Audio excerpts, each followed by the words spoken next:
2019-14-279. Sini saya akan menjawab kuis 1, manajemen aset dan liability perbankan syariah.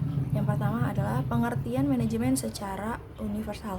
Pengertian manajemen merupakan suatu seni dalam ilmu dan pengorganisasian seperti menyusun, perencanaan, membangun organisasi dan pengorganisasiannya, pergerakan serta pengendalian atau pengawasan. Bisa juga diartikan bahwa manajemen merupakan suatu ilmu pengetahuan yang sistematis agar dapat memahami mengapa dan bagaimana manusia saling bekerja sama, agar dapat menghasilkan sesuatu yang bermanfaat bagi orang lain maupun golongan tertentu dan masyarakat luas. Selanjutnya yaitu ada prinsip-prinsip manajemen dalam Islam. Yang pertama itu ada perencanaan. Perencanaan dalam manajemen adalah suatu usaha melihat ke masa depan dalam hal menentukan kebijaksanaan, prioritas, dan biaya pendidikan yang mempertimbangkan kenyataan kegiatan yang ada dalam bidang ekonomi, sosial, dan politik untuk mengembangkan potensi sistem pendidikan nasional memenuhi kebutuhan bangsa dan anak didik yang dilayani oleh sistem tersebut. Yang kedua ada perorganisasian, artinya semua tugas dan kewajiban manajer tidak diborong oleh satu orang, melainkan dikerjakan menurut keahlian dan tugasnya masing-masing. Dengan demikian beban kerjanya tidak menumpuk di satu tempat, sedangkan di tempat lain tidak ada yang harus dikerjakan. Pembagian tugas, wewenang, dan tanggung jawab seharusnya dipolarisasi berdasarkan prinsip profesionalitas sehingga kerjasama yang dibangun tidak berbelit-belit. Kerjasama di antara karyawan berjalan sinergis dan mempermudah pelaksanaan tugas organisasi. Yang ketiga, kepemimpinan. Kepemimpinan merupakan salah satu prinsip dalam manajemen, yaitu pemimpin harus amanah, jujur, profesional, dan tegas dalam mengendalikan organisasi atau lembaga yang dipimpinnya.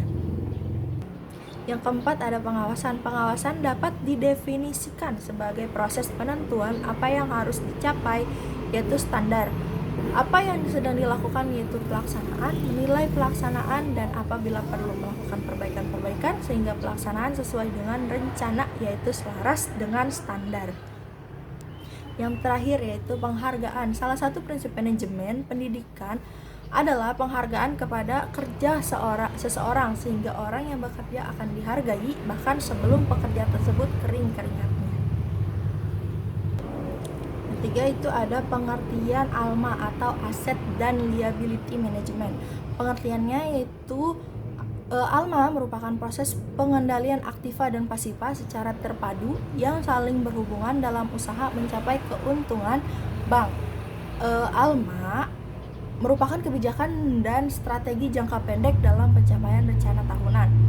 Asset dan Liability Management pada dasarnya adalah suatu penetapan kebijaksanaan di bidang pengelolaan. Yang pertama itu ada permodalan, equity, yang kedua penghimpunan dana, funding, dan yang ketiga penggunaan dana aset.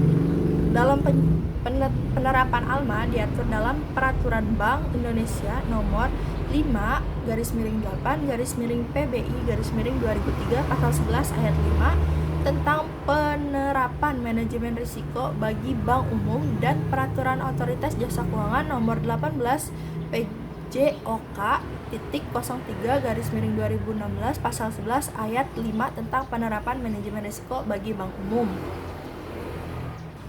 Keempat, fokus dari ALMA. Fokus dari ALMA adalah mengkoordinasikan seluruh portofolio aset dan kewajiban guna memaksimalkan keuntungan yang nantinya akan diberikan melalui dividen kepada seluruh pemegang saham dan jangka panjang dengan memperhatikan kebutuhan likuiditas dan prinsip kehati-hatian.